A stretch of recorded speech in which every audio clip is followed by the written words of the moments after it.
नमस्कार, आपका स्वागत है आपके खुद के YouTube चैनल पर जिसका नाम है चाचा के फैक्ट्स। मेरा नाम नितिन है और मैं ईश्वर से जुड़े चमत्कार बताता हूँ, फैक्ट्स बताता हूँ, कुछ ऐसी घटनाएं जो कि तीसरी शक्ति के साथ वास्ता रखती हैं उनके बारे में बात करता हूँ और कभी कभी लाइव भी आता हूँ।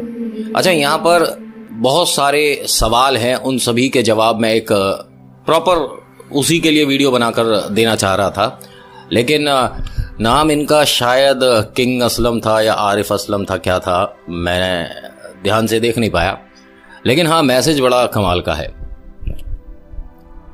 इनके शब्दों को मैं यहाँ बोल नहीं सकता क्योंकि आपको भी पता है कि यहाँ पर हर तरह के प्यारे अच्छे बहुत प्यारे इंसान आते हैं इस चैनल पर, कहानियाँ सुनते हैं, चमत्कार जो कि लोगों के साथ हुआ है उसे सुनते हैं। और बहुत सारे लोगों ने तो ये भी कहा है कि श्री खाटू श्याम जी महाराज के बारे में आपके चैनल के माध्यम से पता चला है और उसके बाद हमारे जीवन में बदलाव हुआ, चमत्कार हुए हैं। तो शुक्रिया नितिन, मेरा शुक्रिया बिल्कुल मत करो यार, मैं एक जरिया हूँ और कुछ भी नहीं। जो चमत्कार करेंगे बाबा करेंगे, महादेव करेंगे, बालाजी करेंगे, माता रानी करेंगी, आपके ईश्वर करेंगे, आपके माँ बाप करेंगे, आपके गुरु करेंगे, मैं कुछ भी नहीं हूँ। लेकिन हाँ भाई, जो तुमने बातें बोली हैं, मुझे इस बात का पूरा यकीन है कि आपने अपनी बुद्धि, अपना अक्ल, अपना दिमाग बेचकर, हो सकता है अगर मैं गलत नहीं तो, पोताई वाला ब्रश खरीद लिया, हो सकता है। लेकिन आप ना कमेंट करने से पहले सोचो कि आप किन के बारे में क्या बोल रहे हो, और ये भी मान के चलो कि सामने वाला भी जवाब दे सकता है और मैं वास्तव में सामने वाला कुछ अलग तरीके का हूं। मैं प्रॉपर वीडियो आपके लिए बनाकर आपको प्रमोशन तो दे सकता हूं, एक तरह से मतलब आपकी पब्लिसिटी तो कर सकता हूं, लेकिन ऐसे ऐसे शब्दों का इस्तेमाल भी करना पड़ जाएगा जिसे सुनने के बाद जलील कोई आपको कभी कर नहीं पाएगा, क्योंकि इससे ज्यादा फिर कोई कर ही नहीं पाएगा। तो बोलो जय श्री राम। तो अब जो लोग पुराने हैं वो जानते हैं कि मैं कौन हूं, जो नए जुड़े हैं उन्हें बता देता हूं कि नाम नितिन है और ये जो कहानी है मीनाक्षी का अगला भाग है। मीनाक्षी को आप लोग जानते ही हो। खैर, अभी पहले चैनल का ट्रेलर, उसके बाद आकर कहानी की शुरुआत करता हूं। जय श्री मेहंदीपुर बालाजी महाराज।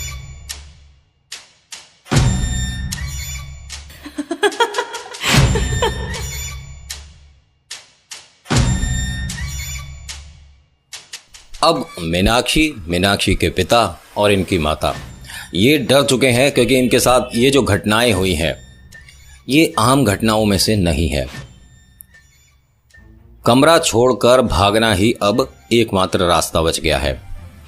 और मम्मी ने जब श्री हनुमान चालीसा पढ़ी तो वो सिर्फ और सिर्फ थोड़ी सी पढ़कर इन्होंने आधे में छोड़ दिया। गलत किया। अगर आप बजरंग बली का नाम ले रहे हैं तो पूरी आस्था के साथ, डर के साथ नहीं, लेकिन पूरा नाम लीजिए। अब मैं बताऊंगा कि इनकी ये गलती कितनी भारी पड़ गई। अब तीनों इस होटल से बाहर जाना चाहते हैं, लेकिन बाहर बारिश हो रही है और बारिश में किसी नई जगह कोई नया स्थान ढूंढना रहने के लिए, वक्त गुजारने के लिए बड़ा भारी पड़ता है। वही इनके साथ हो रहा था। होटल तो छोड़ दिया, टैक्सी भी कर ली, लेकिन अब जगह नहीं मिल रही है। बहुत ढूंढते हैं, तभी टैक्सी वाला जो इनको लेकर बेचारा पूरे बॉम्बे में घूम रहा है बारिश में, वो ये कहता है कि अंकल आंटी आप यहां रुक सकते हैं, होटल अच्छा है और यहां कोई परेशानी नहीं होगी आप दोनों को। आप दोनों को समझदार हो तो बात पकड़ ली होगी, अगर नहीं तो अभी कहानी में आगे पता चलेगा आपको। अब यहां ये उस टैक्सी को छोड़ते हैं, होटल में जाते हैं तो देखते हैं होटल में काफी चहल पहल है, तो मन में एक सुकून होता है। तो मीनाक्षी की मम्मी मीनाक्षी से कहती हैं कि यहां डरने की कोई जरूरत नहीं है बिटिया, यहां इतने लोग हैं और सुना है भीड़ में इस तरह की वारदातें, हरकतें, परेशानियां नहीं होती हैं। पानी और हवा को आप कहां आने से रोक सकते हो। अब यहां इन्होंने होटल में चेक इन किया और फर्स्ट फ्लोर पे एक कमरा लिया जिसके आसपास काफ़ी लोग मतलब घूम रहे थे, कोई बाहर बैठा है, कुछ कमरों में से आवाज़ें आ रही है, मतलब चहल पहल है, कोई परेशानी वाली बात नहीं है। तो कमरे में आने के बाद मीनाक्षी की मम्मी कहती है मीनाक्षी से कि कुछ खाओगी बिटिया? तो उसने कहा कि नहीं, दूध पीना है। तो मम्मी ने कहा कि चलो मैं भी एक गिलास दूध ही पी के सोऊंगी, और थकान इतनी ज़्यादा हो गई है, ये अनुभव भी कितना भयानक रहा है।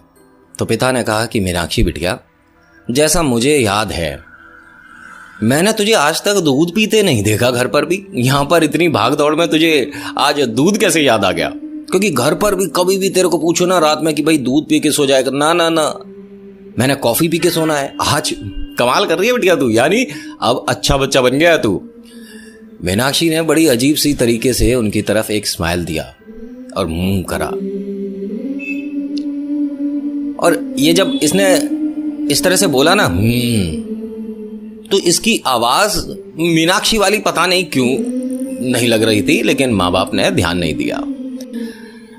नीचे फोन करते हैं, किचन से इनके लिए 3 गिलास दूध आता है और तीनों दूध पीकर अब सो जाते हैं। सुबह का तकरीबन 8 सवा 8 बजे का समय होता है। मीनाक्षी दोनों से बिना कुछ कहे चली जाती है। भाई अभी 2 दिन की क्लास और बची है। मम्मी पापा उठते हैं, देखते हैं कि मीनाक्षी अपना जा चुकी है, तो मम्मी कहती हैं कॉलेज आज ये बिना कुछ खाए चली गई, बिना कुछ बात करे चली गई, सब कुछ ठीक तो है? तो पिता ने कहा कि बिटिया बड़ी हो चुकी है, अपनी जिम्मेदारियां समझती है, और कल जो सब हुआ है हो सकता है उसकी वजह से अभी भी मन उसका उदास हो, अजीब हो या डर में हो। कोई बात नहीं, जब आएगी आज शाम को तीनों घूमने जाएंगे। तभी पिता के फोन पर मीनाक्षी का कॉल आता है। पिता उठाते हैं, बोलते हैं कि हाँ बिटिया, अभी तुम्हारी ही बात कर रहे थे, तुम आज बिना खाना खाए चली गई, बात भी नहीं करी, सब कुछ ठीक है? मीनाक्षी ने कहा कि आप लोग हो कहां? पिता ने फोन को स्पीकर पर रखा और मम्मी ने जवाब दिया कि हो कहां का क्या मतलब है, हम कमरे में ही हैं और होटल में ही हैं, अभी हम घूमने कहां जाएंगे, अभी थोड़ा खाना वाना खाएंगे, देखेंगे। क्यों, क्या हो गया बिटिया? मीनाक्षी ने कहा मैं कि होटल के कमरे में हूं, आप दोनों हो नहीं यहां। अब मम्मी पापा ने जैसे ही ये सुना, उन्होंने अंदर वाले कमरे में जाकर देखा कि मीनाक्षी अंदर भी नहीं है, बाथरूम वगैरह चेक किया, जो छोटा सा उनका किचन है वो देखा, कुछ भी नहीं, कहीं भी नहीं। तो उन्होंने कहा क्यों मजाक कर रही है बिटिया, यहाँ तो कोई भी नहीं है, और कहाँ है तू? होटल में, हम कमरे में ही हैं और तू कह रही है कि कमरे में बैठी है। मीनाक्षी ने कहा कि आप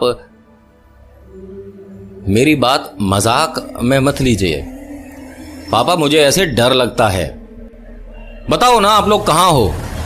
तो उसकी मम्मी कहती हैं कि अगर तू कमरे में है तो अच्छा विंडो से बाहर देखकर बता क्या है। उनकी विंडो के ठीक सामने एक पेड़ था, बहुत बड़ा, पीपल का, इस वाले होटल में जहां अब मम्मी पापा हैं, और वहां विंडो के सामने सिर्फ और सिर्फ मार्केट, कोई पेड़ नहीं था, जो इनका पहले वाला होटल था। तो मीनाक्षी ने विंडो से देखकर उन्हें कहा कि भाई वैसा ही है जैसे बाहर ट्रैफिक था उस दिन, क्यों कुछ बदल गया? तो उसके पापा कहते हैं यहां पेड़ दिख रहा है।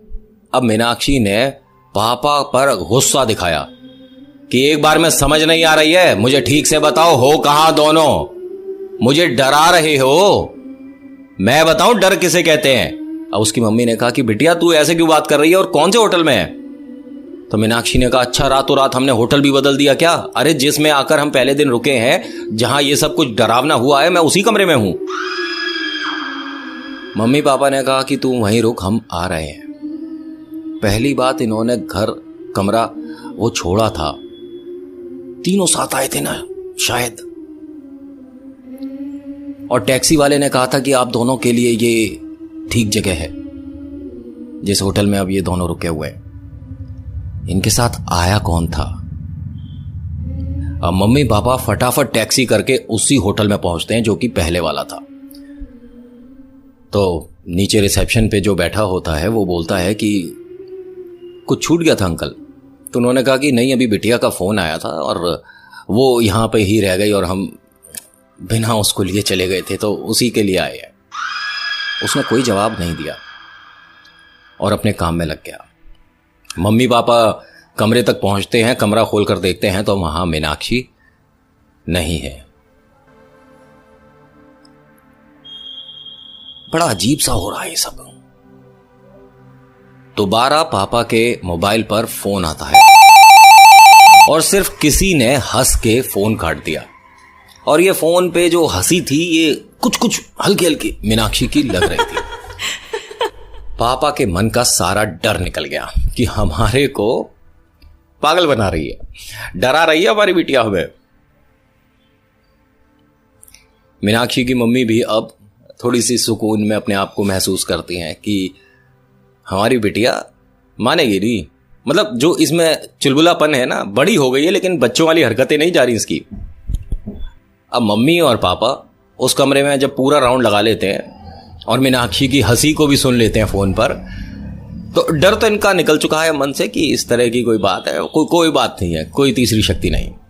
ठीक है, जब रूम से बाहर निकल रहे थे तभी वापस से मम्मी को हल्का सा ऐसा लगा जैसे कोई उनके पास से होके गुजरा हो। ऐसी सरसरी सी हुई उनको एकदम कि मुझे 2 मिनट यहीं रुकना है। पिता ने कहा कि अब तुम्हें क्या हो गया?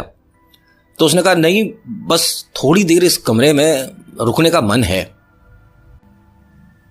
1 मिनट रुको तो सही।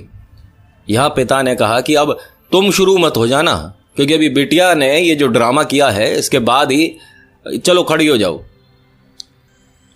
मां की पलकें भारी हो गई हैं, उनकी आंखों की पुतली हल्की हल्की अब बड़ी सी महसूस हो रही है। पिता ने कहा ये ड्रामा मत करो मेरे साथ, चल रही हो कि नहीं चल रही? मां ने बस एक बात बोली, वो भी किसी अलग आवाज में, तुमको बस एक बार यहां बुलाना था। और वो फिर बेहोश हो गई। पानी वानी छिड़का, एकदम नॉर्मल हुई। और पिता ने कहा कि ये तुमने क्या बोला था? बुलाना था? किसे बुलाना था? मां ने कहा मैंने ऐसा कुछ बोला ही नहीं। अब ये दोनों डर रहे हैं लेकिन किसी से कुछ कह नहीं रहे हैं। मजाक उड़ाएगी दुनिया, साइंस ने तरक्की कर ली, आप लोग कैसी बातें कर रहे हो। और हां, मैं एक चीज क्लियर कर दूं कि मैं भूत प्रेत आत्मा तीसरी शक्ति इनको यहां से प्रमोट नहीं करता हूं। किसी के साथ अगर कोई घटना होती है और उस पर अगर कोई पिक्चर बना देता है बॉलीवुड वाला, वो आपको बड़ी पसंद आती है। लेकिन अगर कोई अपनी घटना इस माध्यम से आपको बताता है तो आप प्रूफ मांगते हैं। किस बात का प्रूफ दूं आपको? तीसरी शक्ति देखने के लिए आपको प्रूफ चाहिए। और बहुत सारे लोग मुझे उल्टी सीधी बातें भी लिख के भेज रहे हैं, भानगढ़ ये चला गया था, वो चला गया था, वो रुक गया, ये रुक गया, ये यूट्यूब वाला, वो यूट्यूब वाला। एक बात बता दूं, पूरी दुनिया में ऐसा कोई यूट्यूब वाला नहीं है जो कि प्रैक्टिकल दिखा दे और करे और वो आपके सामने ले आए। समझ रहे हो? एडिटिंग मिक्सिंग खूब होती है। इसीलिए तीसरी शक्ति पर अगर आप भरोसा नहीं करते तो वीडियो को डिसलाइक करो और निकलो यहां से। प्रूफ दे दो, प्रूफ दिखाओ, हम कैसे माने? अरे मत मानो, किसने कहा है आपको मानो? यूट्यूब पे जितनी भी वीडियो देखते हो हर किसी का प्रूफ मांगते हो। कोई पिक्चर देखते हो तो क्या हीरो के या बॉलीवुड एक्टर जो भी है उसके घर पहुंच जाते हो, तूने ये स्टंट कैसे किया करके दिखा। इसीलिए जो सवाल कर रहे हो पहले अपने आप से पूछो कि कहीं मेरा मजाक तो नहीं उड़ जाएगा पूरी दुनिया में। सच बता रहा हूं, ऐसे ऐसे बेवकूफ और नमूनों की कमी नहीं है बाजार में जो कि मुझसे इस तरह की बातें करते हैं। आपने भूत देखा है तो दिखाओ हमें। तुम अपने आप को जाकर शक्ल देख लो शीशे में, वैसे ही लगोगे। तीसरी शक्ति के बारे में मजाक बना रहे हो तुम, शर्म आनी चाहिए तुम्हें। और बहुत सारे लोग हैं जिनके लिखने से पता पड़ जाता है कि ये 7वीं 8वीं पास हैं। ग्रेजुएशन तो छोड़ो, कॉलेज के सामने कभी निकले भी नहीं होंगे लोग। खैर, मैं क्यों गुस्सा हो रहा हूं। अच्छा, वीडियो पसंद आती है तो लाइक करिएगा। और हां, डिसलाइक वालों, तुम्हारे लिए एक बहुत बुरी खबर है। यूट्यूब ने आप सभी को ट्रेस आउट किया है। मतलब एक तरह से हिंदी में बताता हूं कि पकड़ लिया है जो लोग डिसलाइक करते हैं। और तुम्हारे साथ बड़ा अजीब सा होने वाला है, मेरी तरफ से नहीं, यूट्यूब की तरफ से। अब यहां मम्मी और पापा दोनों टैक्सी करके अपने नए वाले होटल में आ जाते हैं। वहां मीनाक्षी पहले से ही बैठी कुछ खा रही है। मम्मी पापा ने कहा कि अभी तूने फोन पर हमारा मजाक बनाया, हमें डराया और अब खाने में लग रही है। क्या हो गया, कोचिंग आज हुआ नहीं? तो उसने बताया कि पापा आज कोचिंग में कुछ बच्चे आए थे, कुछ नहीं आए थे, कल रात की बारिश की वजह से, तो सर ने क्लासेस कैंसिल कर दी, कल होगी क्लास। आप दोनों कहां गए थे? मम्मी ने बताया कि हम उसी होटल में गए थे जहां से तूने अभी फोन किया था। कह रही मैंने फोन किया था? मैं तो अपना फोन यहीं छोड़कर चली गई थी आज। गलती से चार्जिंग पर लगा रह गया था। हो सकता है कि होटल में किसी ने मेरे इस फ़ोन से मजाक किया हो आप लोगों के साथ। खैर छोड़िए, अब ये तीनों नॉर्मल आराम से बैठे हैं, तभी एक बच्चे की रोने की आवाज़ आनी शुरू हो जाती है, बड़ी तेज तेज। बड़ा अजीब सा लग रहा है इन्हें, क्योंकि ये बच्चा बिना रुके लगातार रोता जा रहा है। ऐसा लग रहा है कि बच्चे को या तो भूख लग रही है या उसे कोई टॉर्चर कर रहा है। एकदम से ही वो बच्चे की आवाज़ बिल्कुल गायब हो गई, कुछ नहीं आ रहा सुनाई, और अब आदमी की आवाज़ आ रही है। और ये इतनी इरिटेट कर रही है, इतनी परेशान कर रही है कि तीनों आपस में बात भी नहीं कर पा रहे, बहुत तेज तेज आ रही। पिता नीचे सिक्योरिटी में फ़ोन करके बुलाते हैं और बोलते हैं कि भाई साहब, ये सामने वाले कमरे में इतने लोग रो रहे हैं, कोई परेशानी हो गई है क्या? और अगर सब कुछ ठीक है तो प्लीज़ इनका दरवाज़ा खटखटा कर बोल दो कि चुप हो जाए। वो बोला सिक्योरिटी वाला कि आपके कान तो नहीं बज रहे साहब, कौन सामने वाले कमरे में, कौन आवाज़ आ रही है, कहाँ आ रही है? पिता को उस वक्त भी आ रही थी आवाज़।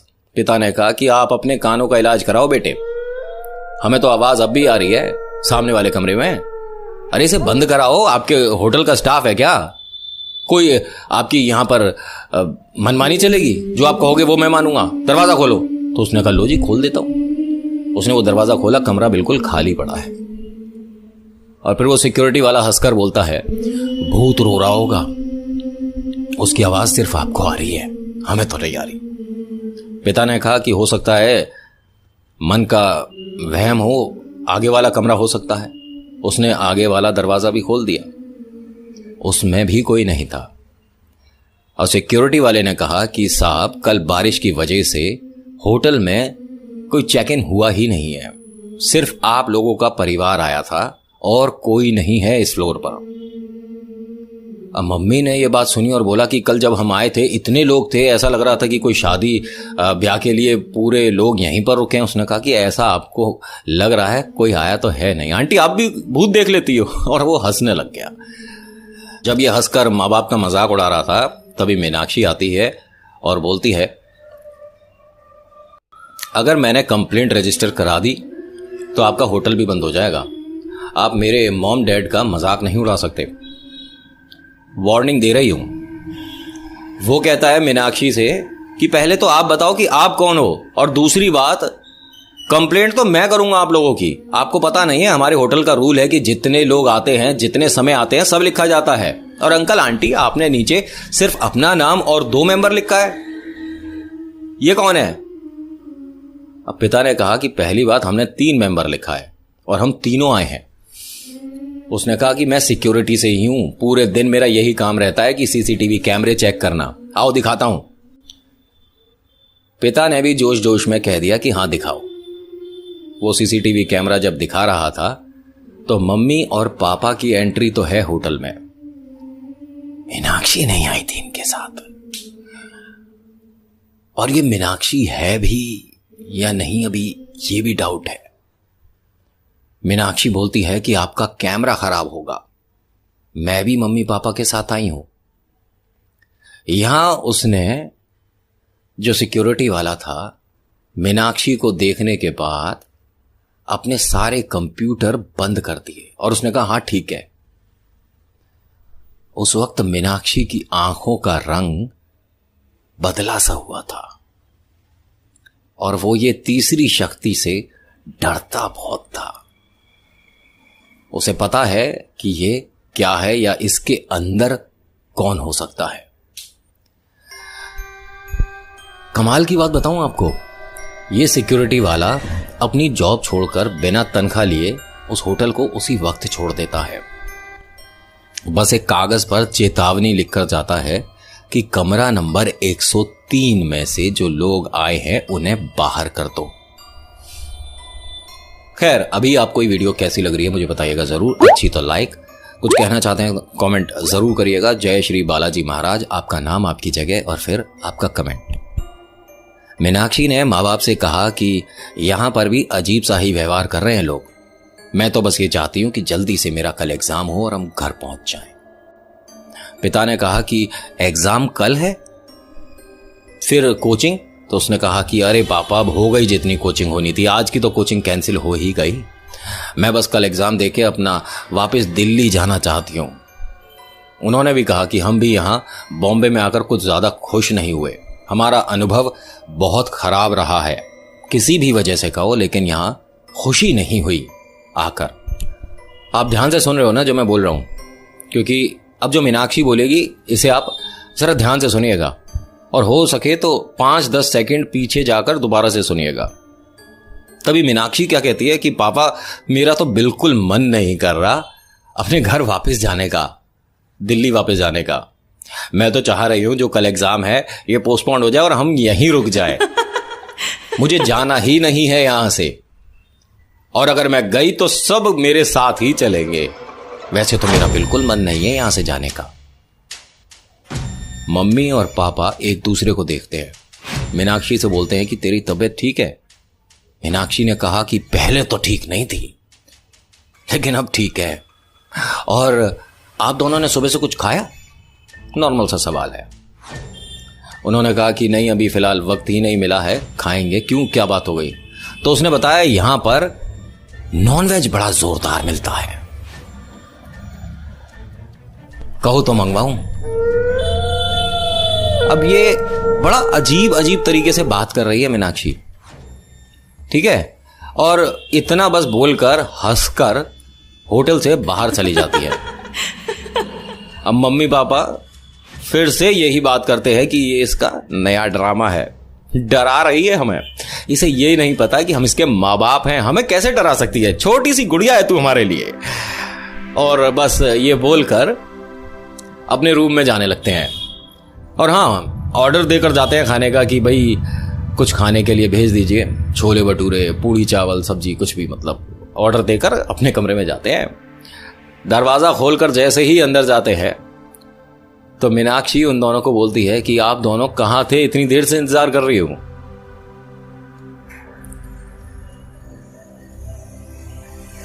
मम्मी ने कहा कि तू किस रास्ते से आई थी अंदर, क्योंकि अभी तू हमारे सामने हंसती हुई होटल से बाहर निकली थी और हमें डराने के लिए दूसरे रास्ते से आकर कमरे में बैठ गई। मीनाक्षी ने कहा मैं कहीं गई नहीं थी, मैं जब से यहीं बैठी हूं। मम्मी आपको हो क्या गया है? पिता ने यह कहा कि 2 मिनट तुम यहीं रुको, मैं नीचे तक होकर आता हूं। वो होटल के बाहर जाकर इधर उधर देखते हैं तो उन्हें कहीं कोई नहीं दिखता। वापस अपने कमरे में आते हैं और अपनी धर्मपत्नी से बोलते हैं कि बाहर मीनाक्षी नहीं है। मीनाक्षी चिल्लाकर बोलती है कि मीनाक्षी तुम्हारे सामने बैठी है और तुम बाहर मीनाक्षी को ढूंढ रहे हो। कौन सी मीनाक्षी को ढूंढ रहे हो तुम? मैं तो यहीं बैठी हूं जब से, तुम लोगों के इंतजार में।